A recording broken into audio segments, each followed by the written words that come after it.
Welcome back to the Saints and Alumni Show right here on WVCR. I'm your host this week, Brandon Murphy, class of 2017 from the Office of Alumni Engagement. And this week I am joined by Julie Klein, class of 2016, International Sales and Marketing Manager at ADG and Epic Surf, located right here in the Capital Region. Today we'll talk about her Siena experience and how that Siena experience prepared her for the work that she is doing now. A reminder to everyone listening today on the Saints and Alumni Show, a bi-weekly podcast highlighting members of our Siena community, that there are a few ways to listen on Apple, Spotify, iHeartRadio, and subscribe to the Siena Alumni YouTube channel to watch the complete selection of shows. Julie, it's great to have you back on campus. We're here in the library where you and I spent so much time. How's it feel to be back on campus, and welcome? How are you doing today? I'm great. Yeah, it feels so good to be back. It's really nostalgic to kind of drive through campus and see all the places that I used to hang out and spend a lot of time. So I'm really happy to be back. We were walking around campus before we came into the library, and we talked about, oh, that used to be Bernie's, the pizza shop, or that used to be the bookstore, and now it's Casey's, and now it's all these different things happening in just 10 years. And it's really tradition to start the show with the listeners, to kind of hear how the story began at Siena, and then to kind of paint this picture about Siena when they were here on campus. So the first question that I have for you today is, kind of how did you hear about Siena? How did that story begin? And were there any influential mascots or people that kind of helped make that decision for you? Yeah, absolutely. So I knew of Siena for a long time. I obviously grew up in the Capital Region, so knew of Siena basketball. And so my mom actually was an alumni here as well. So seeing my mom go to Siena and have a great time, and I knew it was a good education, I knew it was local, and I really wanted that small community feel that Siena brought as a private school and small campus. So I knew of the campus. I was excited to come here and live on campus, and I actually got my acceptance letter delivered by Bernie the mascot. And he knocked on my front door with a cake and an acceptance letter, and that was the first time they had done that with an alumni's child at Siena, so that was quite the experience. I know you probably don't want us to say it on the show, but it is still on YouTube, so if our listeners are watching this on YouTube today and you Google that, there is still that video up there for that moment in your life. And I want to continue to paint this picture. You talked about your legacy story. We would love to have you back here to be featured in that social media series as well. But I kind of want to talk about that first semester, first year at Siena. Back in 2011 or so, kind of what was it like to pick a roommate? What did you come in as? Kind of what was the campus like, move-in day, things like that? Yeah, I did an accepted students overnight day before I came to Siena, and that really helped paint the picture for me and help make the decision, because I saw what a group of down-to-earth, nice and welcoming people there were here. Move-in day was great. There was a ton of people really excited to move us on campus early before the semester started. And you know, it's funny, picking a roommate, I came in, even being local from Niskayuna, I knew there was people coming from my graduating class to Siena, but I really wanted to just open myself up to new people, and so I chose a roommate random. And I met my freshman roommate and lived with her all 4 years, so it was a very good success story. The nice part too is, you know, the building of community with your hallmates, right? It was not just my direct roommate, but you know, the neighbor that was next to me in my hall was still one of my best friends today. So it's really nice to see how the friendships you build here really do last a lifetime. And when you're talking about building that community, what's really great at Siena is, you know, you start out freshman year in a double in a residential building, and then you have these opportunities to move up and live in townhouses. When you look at your friendships that you had and your housemates, I know you lived with your roommate all 4 years. Did you stay in a townhouse? Did you move off campus and live with her? Kind of what was it like to progress through the community living at Siena? Yeah, I was in Ryan Hall for the first 2 years.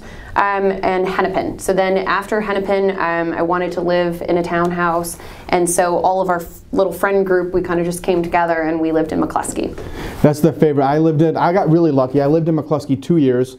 Actually, it was your year that was really, really small, 2016. Yeah. So I lived in 18 my junior year, and then I lived in 12 my senior year. And the first year that I lived in was an 8-man house, and then I got renovated to those new 6-man townhouses. Yeah. And then in 12, it was still an 8-man, and the next year it got renovated into the 6-man townhouses. Got very lucky. So I missed it 1 year each time. Yeah. But I remember, hanging out on the weekends in the quad, playing games, listening to music, just building that community atmosphere. And that's really big at Siena. You look at the inside the classroom experiences, and you look at those outside of the classroom experiences. And I kind of want to pivot into these in the classroom experiences now as well. And when you look at your time inside the classroom, can you talk a little bit about the major that you chose? Did you switch majors in that time period? And kind of how did that education help prepare you for what you're doing nowadays? Yeah, when I came in as a creative arts major. I really didn't know what I wanted to do. I knew I wanted to do something creative, but I wasn't quite sure how to take that and make a career out of it, right? So I remember coming in as a creative arts major, and the classes just didn't really feel like they clicked with me. And so I remember talking to my mom and talking to advisors, and they pivoted me into marketing. And so combining that creative side with business really made a lot of sense for me, and I felt that it would make me a more suitable candidate to finding a position locally. And so I want to say it was my sophomore year, I pivoted and I became a marketing major, and then finished through college with marketing. And when you dive into the School of Business, it is such an incredible program at Siena. The faculty are also amazing. The average class size is anywhere between 18 and 20 per student, per professor, which is incredible to have at Siena. And you really build a relationship with those academic advisors, with the professors that you have in class. And you specifically had a great relationship with Natasha Adams and Michael Pepe. Can you talk a little bit about how those relationships began and how they influenced you within your marketing field at Siena? Yeah, absolutely. I mean, Michael Pepe I had, I believe it was my sophomore or junior year, and it was really helpful to fall in love with marketing. He had such an upbeat personality. He was really positive. And he wanted his students to succeed. So building that relationship where I knew I could go to him with questions, and really he would help me find a creative way to find the answer, I really enjoyed it, and it helped me fall in love with marketing. Natasha Adams was my senior year. I had her for my Bud V capstone, and she was just a rock star, honestly, just a rock star. It was her first year teaching Bud V at Siena, and so I think she felt an affinity for her students and really wanted to make sure that we were successful. And but I just thought the class overall was done so well to prepare you for the real business world. I mean, not only just focusing on marketing, but how marketing affects all facets of business, right? So working with accounting and working with business management. I mean, that's what we do in marketing every day. Natasha not only was my professor, but I mean, we have gotten coffee after graduation, and she's been really helpful in helping find a career path after college. And those are some of the great inside the classroom experiences that also pivot to those outside the classroom experiences, keeping that relationship, helping to build professionally and to keep those connections at Siena. And now to really dive into those outside the classroom experiences, I kind of want to highlight your time in the Writing Partnership and your time with Pathfinders in the 5 minutes that we have left in today's first segment. The Writing Partnership dates back into the early 2010s. I was involved in the Writing Partnership. It's now the San Damiano Refugee Partnership, where at Siena, every week we go down to a local high school in Albany and help refugee students academically, socially, professionally, try to better their lives. When you were looking at clubs to join at Siena, what stood out to you about that club specifically? And when you look back on your time there, what do you take away from being in that club? Yeah, I would say, when I was evaluating things that I wanted to be more involved in, I had done intramural or club sports while here, which were really fun, and I built some good friendships out of that, but I wanted to kind of give back to the community and do some sort of volunteer program. And so I found the Writing Partnership. I didn't really know much about it. And so me and one of my good friends, we started going every week and going into Arbor Hill Elementary, playing with the kids, working with the kids.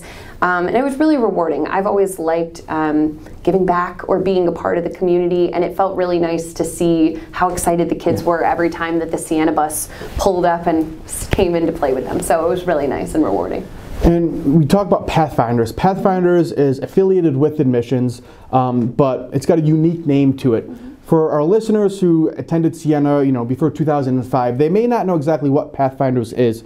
Can you first kind of tell our listeners what its role is within admissions, and then what your role was within Pathfinders? Sure. Yeah, I think Pathfinder is a great way to describe what it is, right? It's helping new students find their path, right? And making sure that they understand all the different facets of what Siena brings to the table and helping with recruitment for the college. And so I started out coming into Siena, and I fell in love with it, right? It was something that I felt like it was such a welcoming experience for me that I wanted to then bring that back to new students.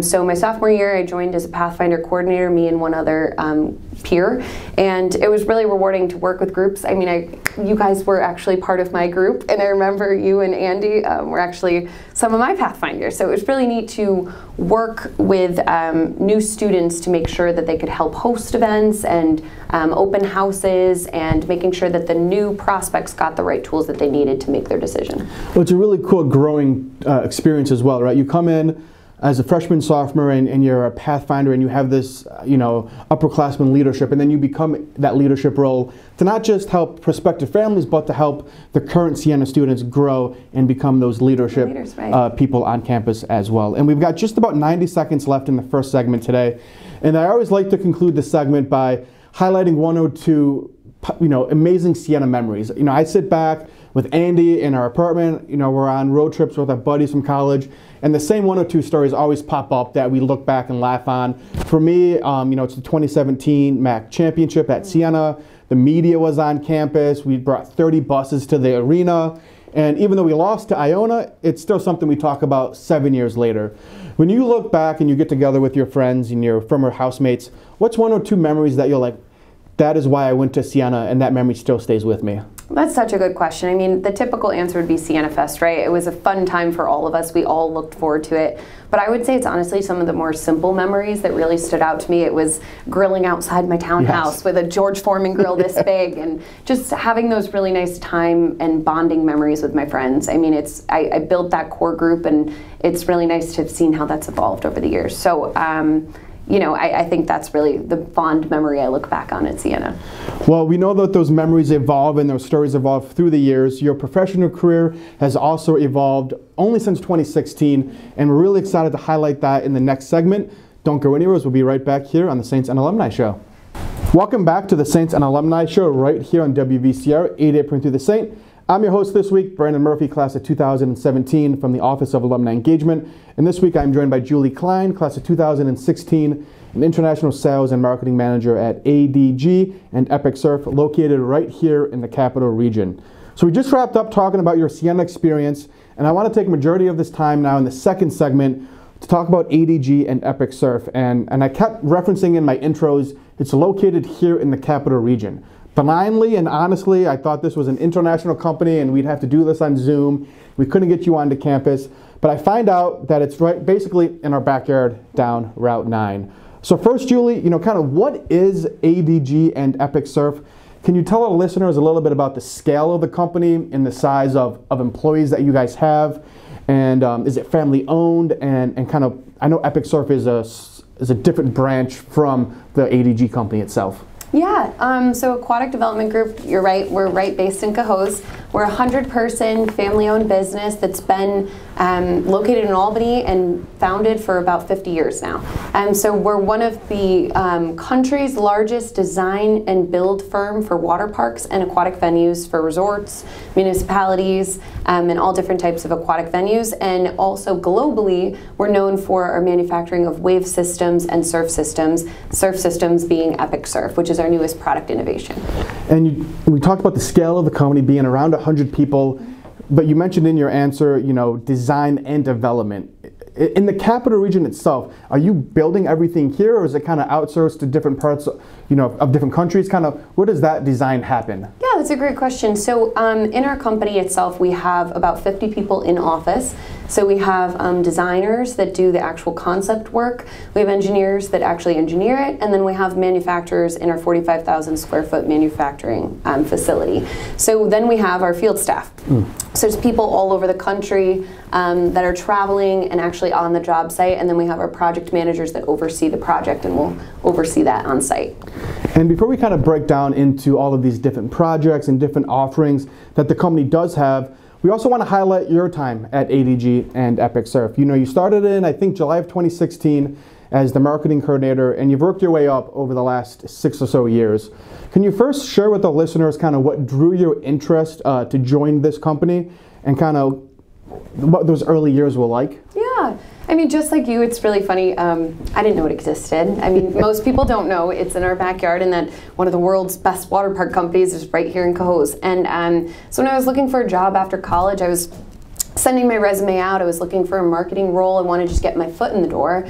And there was a marketing coordinator position at this company called Aquatic Development Group. And I was doing a little research, and I'm like, wait, they've worked with Six Flags. Wait, they've worked with SeaWorld. And I was like, holy crap, that's really exciting. So I showed up to my interview, and very welcoming group. I started in July, and I really started out as focused on digital marketing and utilizing social media, email marketing, trade show coordination, and from there, I've really had a lot of great exposure. I really did have some great mentors that I worked under that allowed me to go to trade shows and really get immersed in the industry. And from there, actually in September 2022, I took over the marketing department, handling strategy and developing the marketing plan and overseeing Shannon, who is she's actually a recent Siena grad as well. And from there, last month, I actually got a promotion to oversee international sales as well for the company. And for those watching on YouTube and listening on the radio, Shannon is off camera today. She's having a great time back here at Siena at class of 2021, and hopefully we get her on the podcast as well in the future. And you broke down some of the different positions that you've had over the last couple of years. Anybody that knows you knows your work ethic. It's evident in the promotions that you've received at ADG. And now you have this brand new role of international sales and marketing manager of the company. Kind of what is your day-to-day responsibilities within that, and maybe one or two things that you really love that you do every day within that role? I love that question because, it's funny, you look at some of these big corporate companies and some people just do email marketing every day, right? And one of my favorite parts about working at ADG is that not only do you have so many different experiences, every day is a little bit different, and there's a new project that might just fall in your lap in the middle of the day, right? And so, sometimes I'm on a call at 4 a.m. with the Middle East, sometimes I'm designing a trade show graphic with Shannon, sometimes I'm in the sales meeting, right? And so it's a little bit different every day, and I really love that about my role. And I think that for anybody who is interested in working at a company, that's one of the best things we bring to the table. If you want more responsibility and you want to learn, you just stick your neck in there and you can learn more. So it's kind of like you've been on a podcast before. You keep hinting at all of these great topics and great stories. You referenced, sometimes you're on a phone call at 5 a.m. in the Middle East, but sometimes you're actually in the Middle East, yeah. And sometimes you're in Colombia, sometimes you're in Texas. Within your job and over the last 6 years or so, kind of what has been some really cool places you've been to on the professional side, but just some things you've enjoyed outside of the conference that you've been able to experience as well? Yeah, I mentioned the Middle East. Last March was my first time going to Dubai, and I went for the conference itself. And it's funny, I know sometimes people think conferences are all fun, right? They're really a lot of work. But my favorite part about it is the people you meet. And it was just such a welcoming and safe and immersive culture. Being in the Middle East, and I actually stayed for a week after for vacation to kind of just see more of Dubai, right? Because when you're at a conference, you're on the show floor. And I would say that was one of my favorite trips I've done in a long time. It was just such an amazing experience and some of the best people I've met. And they're doing such cool work with the Middle East is investing trillions of dollars into entertainment and leisure, and so to be able to help bring our products to that market is something I'm really excited about. And you talked about, the progression of the Middle East in the entertainment and attending these conferences. Kind of who are at these conferences? Is it similar companies that you're working with that are selling to the Middle East? Is it people coming to you to buy the product? Kind of what is the purpose of some of these conferences that you attend? Yeah, it's a mix, right? So there's a lot of people, the buyers are people that are water park owners, they're water park general managers, there's amusement park vendors, there's roller coaster manufacturers, there's water slide manufacturers, and so lots of industry partners, but also a lot of purchasing, specifically these entertainment venues. There's also like real estate developers, asset managers, so it's a big mix of people. And then there's actually a really large trade event called IAAPA in Orlando every year. It's North America, one of the largest conferences in all of North America, and even students come to look for jobs. So yes, very big conferences. And we have just about 5 minutes left in today's show. It goes by so quickly, especially in person on campus. And we've got about 3 questions left that we want to get to. And we just talked about you going to visit people and visit different countries to sell the product.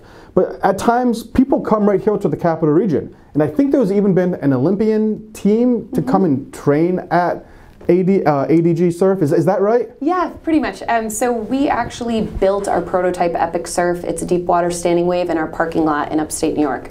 And so we built it, and we had thousands of different riders come in and test out the wave as part of our R&D and understanding the surf culture more. And so we actually had the ISA, which is the International Surf Association Senegal team from Senegal, come out to New York on their way to the qualifier for the Olympics in Huntington Beach, California. It was very cool.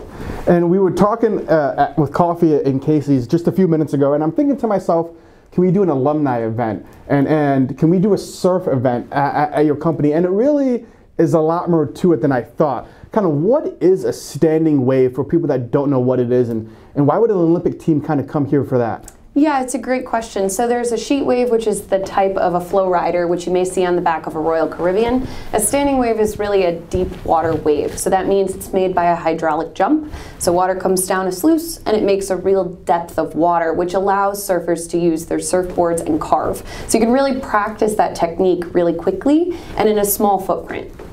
And we talked a lot today about ADG, but you're also very busy outside of your social life, outside of your professional life, with a side company per se in Summit Beer Day, which I believe is just a couple of years old. Can you talk a little bit about what this is and the mission behind it? Yeah, I started a Instagram and website blog called Summit Searcher, and I started it back during COVID because there wasn't much to do, and I wanted to get outside and have some time to kind of immerse myself in the mountains and stay active. And so I started on doing all these hiking competitions and hiking challenges to really try and progress my hiking abilities and inspire new hikers. And so because of that, every time I got to the summit, I would have a beer. And so I decided, wait, we should just have everybody join in on one day. So I created Summit Beer Day. And when you're looking at this current year, has the Summit Beer Day been selected yet? And if somebody wanted to participate in this day, is there a website, is there a social media account that they could go to submit a photo, or maybe just to get information about it? Yeah, so it's May 18th, 2024. The after party will be held at Northway Brewery in Queensbury, New York. My favorite brewery. Yeah, it's a good one. It is a very good one, but you can just hashtag Summit Beer Day 2024. And we've got just about 90 seconds left in today's show, and I kind of want to highlight on some final advice. We have guests from all over the Siena community, 1960 grads, professors, coaches that come on the show. And they all have different advice to give to listeners. Sometimes the advice is to current students, sometimes the advice is to players or to future athletes, and sometimes it's to alumni and young professionals. As you look back on graduating in 2016 and where your professional life has taken you, is there anything that maybe you wish somebody told you while you were at Siena, or some type of advice that you would give to a young professional that's just starting out? Yeah, I love that question. I think that there's so much pressure on incoming students as to you have to know what you're going to do when you grow up. And I think it's a really daunting pressure because you're obviously choosing your college major based on that, but I never in a million years thought that I would be doing what I'm doing. I never thought I'd be traveling the world. I never thought that I would be selling water parks, right? And so I think go in with an open mind, be open to change and experience all the different classes that you can to try and really find what makes you happy, and be aware that your path will change as it goes. Well, Julie, it's been so great to have you on today's show. It goes by too quickly.